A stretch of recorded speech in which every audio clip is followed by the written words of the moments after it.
Hammaga assalomu alaykum do'stlar. Hozir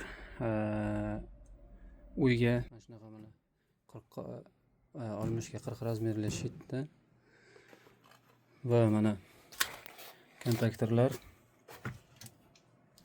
3 faz avtomat, 80 amperli katta avtomat, push-katil knopkalari mana bilan olib kelganmiz uyga terishga, uyda taxlab terib olib borib berish kerak bo'lyapti. Xo'p. Qaranglar.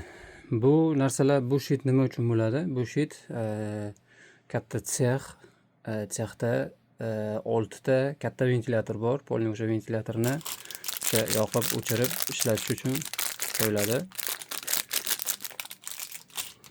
Mana shu shitni hozir terib, taxlab, xudo xolasa ertaga egasiga topshiraman. Kuzatib boringlar, xudo xolasa o'rtada qo'yib boramiz. Hammaga rahmat, salomat bo'linglar, sog' bo'linglar.